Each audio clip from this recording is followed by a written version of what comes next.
Good afternoon, and I apologize for being so late. We had our caucus lunch, and then I had a guest in my office from the Canadian Consul General visiting, so I apologize for being late and keeping everyone waiting. First and foremost, I wanted to just take an opportunity and welcome all of you to our informational hearing on seismic safety. We are here today to learn more about what locals and the state are doing to prepare us for earthquakes. Through this hearing, we will learn about what the state and locals need to do to protect our infrastructure and ensure that the safety that our citizens remain safe. According to the United States Geological Survey, California is one of the most seismically active states in the United States, second only to Alaska. California has experienced dozens of disastrous earthquakes, which have caused loss of life, injury, and economic loss, evidenced either by going back over a century ago, starting with San Francisco, up to the Northridge earthquake in 1994, and the most recently in Napa. According to the California Department of Insurance, recovery from a disaster of a major trembler will be even more costly, considering less than 12% of homes are protected with earthquake insurance. Preparing Californians for earthquakes continues to be one of my highest priorities while serving in the Assembly. The question is, how do we get about that? Last year, the Assembly budget provided additional funding for the Earthquake Brace and Bolt program. Funding will be used to seismically retrofit 1,600 homes and more than 100 new zip codes, some of which are new zip codes, in vulnerable areas in Northern and Southern California. This year, there's been a lot of discussion about affordable housing, especially with the optimism of the budget being in the black. This subcommittee will examine what the state can do to ensure that our current aging affordable housing stock is preserved in addition to creating new units. But we will begin our discussion with an overview of the state's overall vulnerability to an earthquake, followed by examples of what 3 local communities are doing right now to prepare. I'd like to invite, in this order, and I'm going to be changing the orders just a little bit, given that Mr. Councilmember Kalb has to attend a council hearing in Oakland. So, very proud to have Mr. Dan Kalb, council member from Oakland, as well as Dr. Lucy Jones from the U.S. Geological Survey, and Laura Dwelly-Samant, who will discuss the programs for the city of and county of San Francisco. Come on up. Please feel free all to come on up.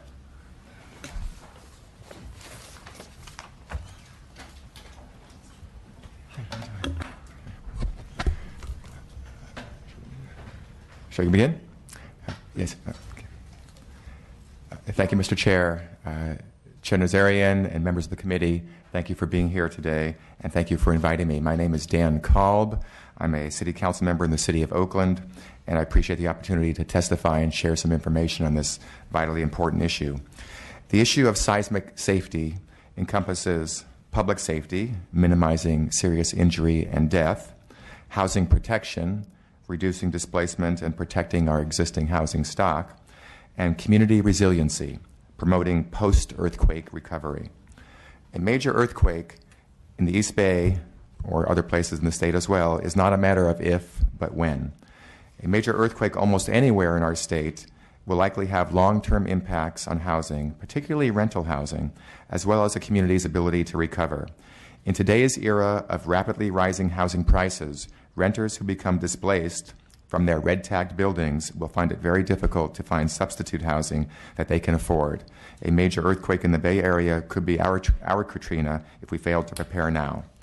That is why I am authoring a local ordinance that requires seismic retrofit of soft-story multifamily buildings in the city of Oakland. As you know, the city of Los Angeles and a few other cities in the state have already instituted such legislation over the past few years.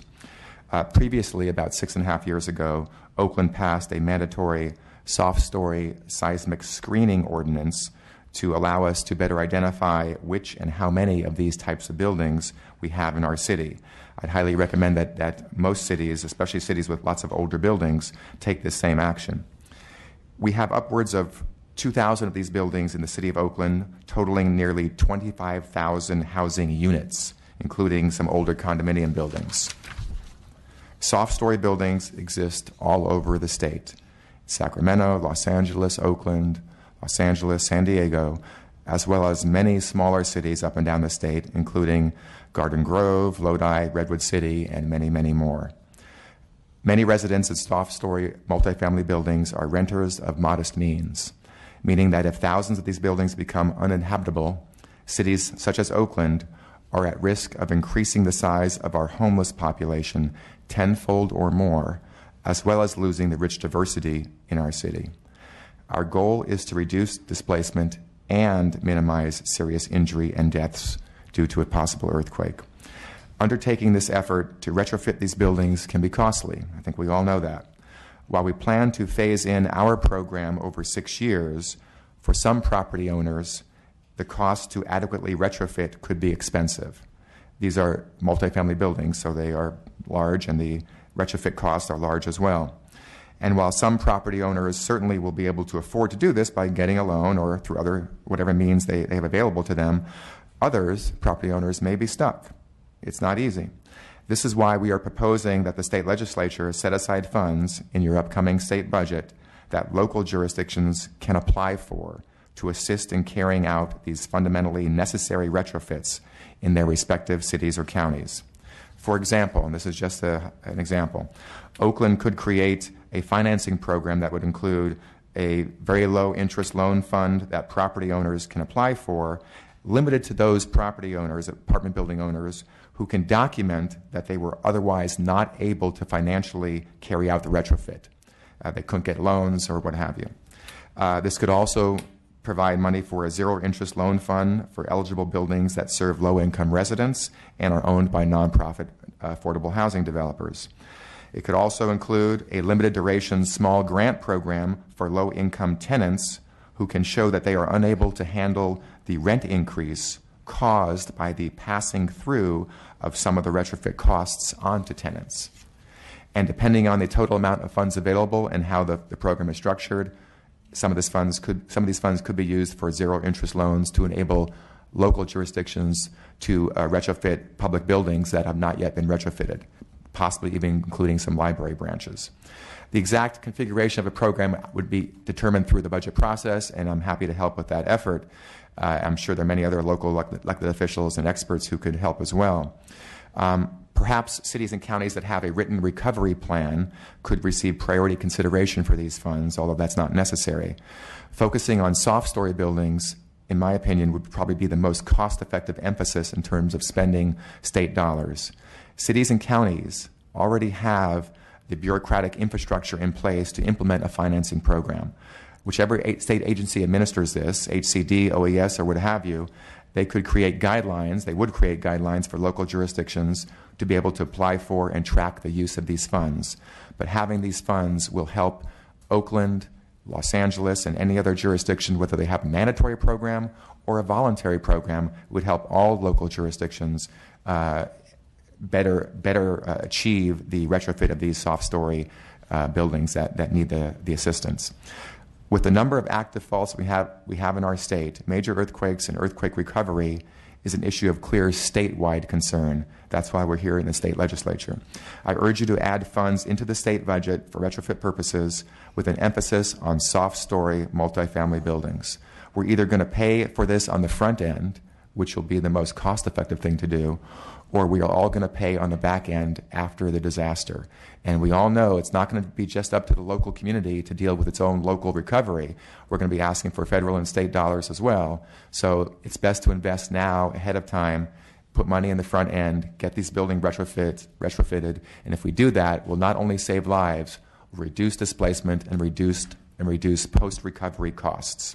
Thank you so much for your commitment to seismic safety, and I'm happy to answer any questions at the appropriate time. Thank you. And given that you might need to take off in a few minutes, I want to see if any of my colleagues have questions now. Quick question for me. Of the 2,000 buildings and 25,000 units, if I heard you right, how many of them are affordable? Any idea? We have that information. I don't have it. We have that information. I don't have it with me. We have a fairly large number of affordable housing projects in our city. There are a number of those housing units that aren't, quote, deed restricted affordable, where they're required to be affordable, but because of how long those buildings have been in place and who lives there and what neighborhoods they're in, they are in effect affordable. And they're equivalent to affordable. And so we will lose a lot of those. Okay, thank you. Thanks for being here. Next, Dr. Lucy Jones. Thank you for being here. Thank you for having me, sir. There was a little confusion on what was going to be available in terms of graphics, so I have created handouts for you. It's not the best possible since there's not color, but I do want to bring up a couple of points within this. So I'm a seismologist with the U.S. Geological Survey. My job has been to understand the nature of the earthquake hazard.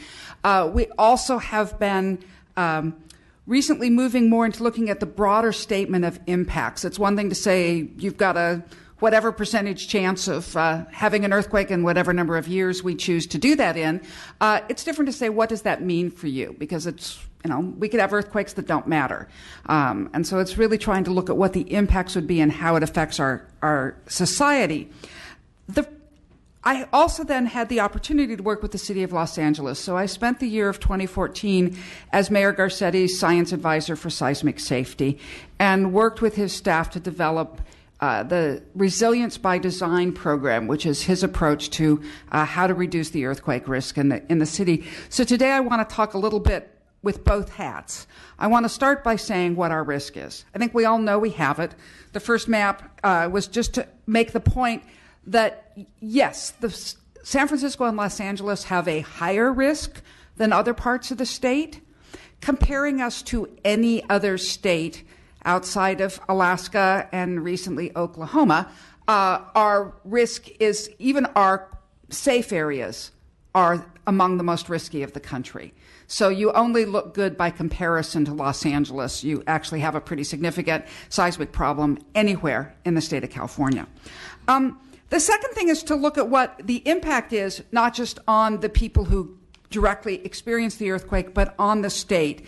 So we created something called the shakeout scenario, which is our model of what a big San Andreas earthquake would be like, trying to consider all aspects of the losses. And by the way, our model of the Hayward Fault earthquake will be coming out this year, so we can compare, I guess. And there's some pretty substantial numbers. One is 1 in 16 buildings of Southern California, that's over 300,000 buildings, would be damaged, exceeding at least 10% the cost of the value of the building in this earthquake. A very large number of these are soft first-story buildings, concrete buildings, obviously unreinforced masonry, though many of those have been retrofitted for life safety. The main issue is we really do know which buildings are problematic, and we have changed the building code to not allow them to be built, but no building code in the world is retroactive. And so we have a large number of known problem buildings.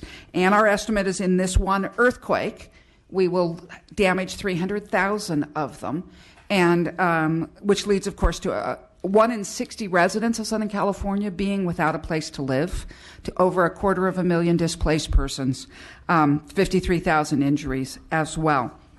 And the impact of this is way more than these direct losses. And that's the next couple of slides are to try and look at a couple of examples of this. That when we have really big disasters in this country, you have losses in the disaster, but then we often see a very long-term depression of the economy. And this is going to affect everyone. I'm showing here, I have an example of comparing New Orleans with Nashville. And we can see that the Hurricane Katrina in 2005 cost $80 billion in direct losses, but also caused $105 billion in lost GDP just over the next 7 years. And it continues to lose at about $15 billion a year. So the economic impacts of these disasters go way beyond what happens in the event itself. And if it's just too miserable to live someplace, people give up and leave. And the economy really can falter and fall apart. The next slide is actually population data from 1906, where we can see a very dramatic impact from the last significant, to a seismologist, the only big earthquake we've had is 1906. It's so much bigger than something like Northridge or San Fernando that they're really not, you can't really discuss them in the same breath. The day before the 1906 earthquake, San Francisco was 5 times the size of Los Angeles. The following decade is the largest growth decade in the history of Los Angeles as people abandoned San Francisco and came south. And now Los Angeles is 5 times larger than San Francisco. You can argue that San Francisco never recovered what it was before that earthquake hit. And that's a regional issue. It affects the state. For a rather interesting local example, the great flood of 1861-62, which of course had a very significant impact here in Sacramento, also bankrupted the state. 1/3 of the taxable land of California was destroyed in that earthquake. The state went bankrupt. Legislators weren't paid for 18 months. It was decades for California to recover from that event. And the bigger we get and the more complex our society becomes, the greater the dependencies and the greater the impact is going to be elsewhere. I want to end this section with one last example. I have just 2 pictures here of the city of Christchurch in 2010, just before the earthquake that hit right underneath them, and what it looks like now. Only 2 buildings collapsed in that earthquake. The building code did what it was designed to, which was to prevent collapse. They have had to tear down 1,800 buildings since then because of the damage to those buildings, and they have lost their downtown. They are recovering because they have 95% insurance coverage. Ours is way, way below that. I think we're up from the 10% we were at, but we still are nothing like Christchurch. They are only surviving because of their insurance coverage. And again, only 2 buildings had direct collapse. The sort of cascading impact goes on. So that's sort of the science picture. The next couple of slides are just an outline of what the city of Los Angeles has chosen to do about it. Obviously, the loss of buildings is a big part of this. If you don't have a place to live, if you don't have a place to go to work, it's difficult to maintain the economy. So the city proposed 5 recommendations for improving our seismic safety.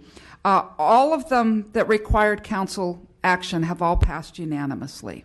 So we adopted a mandatory retrofit of soft first-story buildings.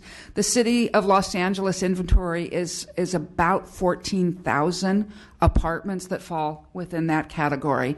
Almost all of them are affordable housing. They're all rent-controlled, rent-stabilized apartments. We're also requiring mandatory retrofit of concrete buildings. These are primarily commercial structures. These are the most deadly buildings. The majority of the deaths in our models come out of the concrete buildings. And of course, there's a pretty big impact on the economy because it's a lot of the commercial structures of the 50s and 60s. There's also a couple of other programs, one particularly we've discussing how to do rating systems so that people understand what they're getting when they buy or rent a building. I think when people really understood the limits of the building code, the limits of what they're getting, we will see people want to take action. I will pull the example of just 2 universities, Caltech and the University of Southern California. Those are organizations that build to own. They don't, they aren't a developer that builds a building and sells it off. When they build it, when they design it, they know that they want to own it for a while. Neither university builds to code. They both build substantially above code because they don't want to take the financial hit that's implied in having only a life safety standard. And they are, USC has more recently come to this point of view, so they have more substandard buildings, and they have gone through a systematic program to upgrade all of their buildings starting after the Northridge earthquake. And they're investing a huge amount of money in retrofitting because if you are building to own and you understand the problem, you realize you're paying for it sooner or later and better to pay for it sooner. In addition to the work on the buildings, the city is also proposing 2 major efforts, one on the water system and one on our telecommunication and electric system. And the reason being is the loss of water can drive people out more quickly than the loss of buildings. If you haven't had a shower in a month, you're probably going to really think twice about staying where you are. And the city recognizes the economic impact of long-term damage to our water. And there's several different programs that they've put in place. One is to improve our distribution pipes, because the pipes in the ground are breaking without earthquakes. If you add the earthquakes on top of it, we think it'll take up to 6 months to repair all of the water pipes that would be broken if the earthquake were to happen today. And then also looking at the fact that all of the imported water to California, Los Angeles gets 88% of its water from outside the region, and every drop of it crosses the San Andreas Fault to get to us in 4 aqueducts, which will all be broken in the same earthquake, because to be a magnitude 8, the fault has to be long enough to be stretched across all of those aqueducts. And we've, faced the potential that we won't have water in the city for months to years as it takes to repair those aqueducts. And again, very significant economic impacts if that goes on.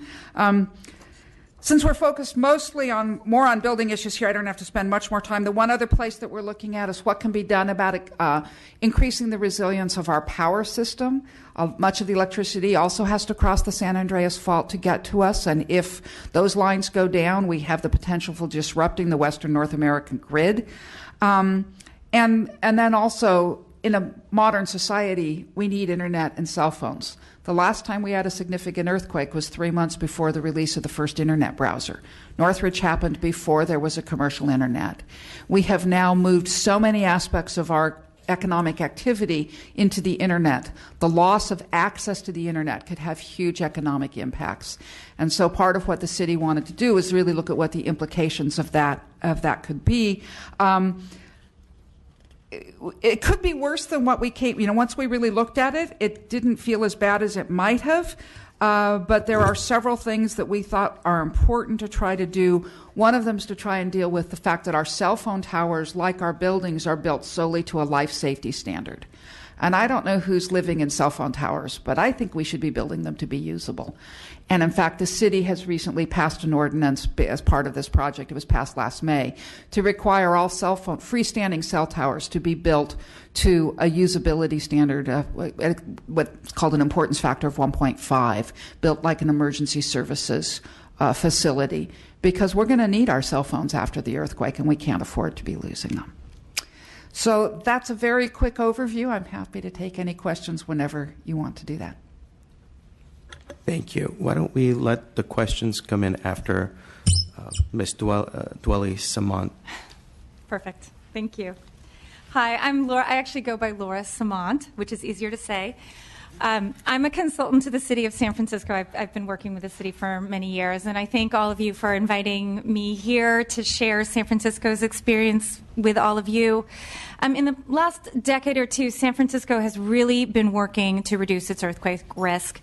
About 15 years ago, San Francisco launched a program called the Community Action Plan for Seismic Safety, CAPS.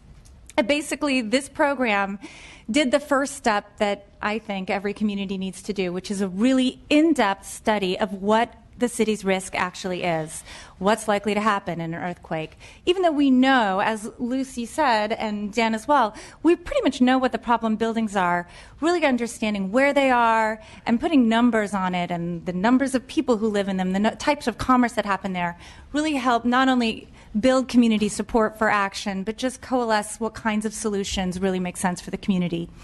So San Francisco started with the CAPS program 15 years ago, and the final step of that program was we developed a 30-year action plan covering a whole diverse range of different earthquake risks and different actions the city could take to reduce its risks. The city self-funded this work because of the dedication of people in the city, champions within the city, the support within the community, and the dedication of our elected leaders. So the city formally adopted the CAPS action plan as city policy, and this has resulted in significant changes in San Francisco laws and ordinances, continuing studies and programs. So I'm just going to go into 4 of these programs that we've done in the past decade, and I'll mention very briefly a few more. One of the most important ones is the creation of the Earthquake Safety Implementation Program. This is an office within the city. It created people whose full-time job is making sure that San Francisco is prepared for earthquakes before they happen, as opposed to just being ready to respond. This is part of our city administrator's office. This is Patrick Odolini is also our city's chief resilience officer. He heads this office. And this has been critical to making sure that all of the programs that the city wants to have happen, have the staff to make them actually happen. Somebody to day in, day out be responsible for ensuring that what needs to happen is happening. So the second thing, like Los Angeles and Oakland and so many other cities, one of the things that really became clear in our CAP study was that we have a problem with soft story buildings, wood frame soft story buildings. So San Francisco passed an ordinance requiring wood frame soft story residential buildings to conduct seismic retrofits. We're addressing the larger ones first, which is 5 or more residential units and 3 or more stories. This ordinance was passed. As was mentioned in Oakland and Los Angeles, a lot of these buildings, actually almost all of the units in these buildings are rent-controlled units, and they represent a significant fraction of the housing that is semi-affordable in San Francisco. So it's really important that we keep these rent-controlled units after the next earthquake, because we cannot build more rent-controlled units. So any rent-control units we lose are lost forever. So anyways, the ordinance is underway now. The city is having excellent compliance. In total, over 5,000 residential buildings will end up being retrofitted. To date, about 1,000 have already been retrofitted. So all of this work will be done about 2020. So a third example I want to mention is that the city convened what we call a Lifelines Council, which brings together all of the lifelines providers that serve San Francisco. This includes PG&E, AT&T, Comcast, Amtrak, Verizon, all the transportation networks, utility systems. Some of them are public and some of them are private. And it brings them together in dialogue about what's likely to happen to their systems, how their systems interrelate. If the power goes out, are the cell phones going to work? Is the gas system can we shut off the gas if the power goes out? A lot of this information is very sensitive to some of these companies. It's not in the public domain. And San Francisco has created a sort of a safe space where these agencies can talk to themselves and each other in the city and talk about what needs to be done, help everybody understand what's likely to happen in an earthquake, prioritize what we need to do before, and be ready to respond appropriately. A fourth program is focused on private schools. San Francisco has the highest percentage of school kids here in the state that are in private school. About a third of our kids in San Francisco go to private school. And the state of California has done an amazing job with our public schools. We require them to be built to extremely high structural standards, and we have since the 1930s. But private school buildings, that's not the case. They are just built like regular buildings. And in San Francisco, that means that older private school buildings, there could be many of them that are actually in danger of collapse in earthquakes. So San Francisco passed an ordinance requiring all of our private schools to conduct a seismic evaluation of their buildings so that we know, and they know, and the community knows which school buildings are problematic for private schools. So that ordinance is also underway now, and all those evaluations should be complete by 2017. So the city is continuing also, those are 4 programs I wanted to just mention specifically. We're continuing to work on many other fronts, including long-term infrastructure upgrades to our water system, and continuing to study issues. We just did a study on all the masonry chimneys we have in San Francisco. We're working on post-earthquake fire risk because we're such a dense and largely wood frame city. That's a major concern for us. And we're also trying to tackle what Lucy mentioned is we know is our biggest life safety risk, which is our older, non-ductile concrete buildings. And we know it's the biggest problem, but it's also a pretty hard one to tackle. So we're trying to figure out the best way to get our arms around that. So all of this progress that San Francisco has taken on is because the city had the foresight to launch a big study and an action plan, to adopt that action plan. Our political leaders had the courage to invest in this, in their time and their resources. And San Francisco knew it needed to do this because of our history and took this on. But there's a lot of work to go. We have at least 20 years left in our 30-year plan, and some of the biggest issues are still in front of us. So I can give you so many more details, but that's what I want to share from San Francisco's experience to start. So thank you. Thank you very much for the presentation. Questions? Thank you all for the presentation. Just curious on the San Francisco rehab program, that's all local money? And are you properly funded to carry it through? I think you said the third phase. I mean, what we're contemplating, I believe, is, what role can the state play here in terms of, matching programs, grant programs, those kinds of things. What would it mean for the city's program? I could call it the city. I'm from South San Francisco. I call it the city. What would it mean for the city to have the state more of a robust funding partner in your program? You're talking about the overall 30-year program. So I did ask the city of. I'm a consultant. I don't actually work for the city. I did ask if I could, say what their top priorities from the state were, and they did not tell me specific things to request from you. But yeah, the city has put a lot of money in this. So San Francisco is also one of the resilient cities from the Ford Foundation. Rockefeller. So, the Rockefeller. Sorry. They're getting money from that as well to fund. But the Rockefeller program just pays for a chief resilience officer. Yeah. That's the only thing it pays for. And I believe the San Francisco program, like Los Angeles, is putting the cost totally on the owners. Seismic retrofit is a tough story, yeah. Yes. Now, in Los Angeles, there was a modification that was passed so that only half of the cost will be allowed to be passed through to the tenants. Without that ordinance, it would have been allowed to do 100% pass through to the tenants, and it's restricted to 50% in Los Angeles.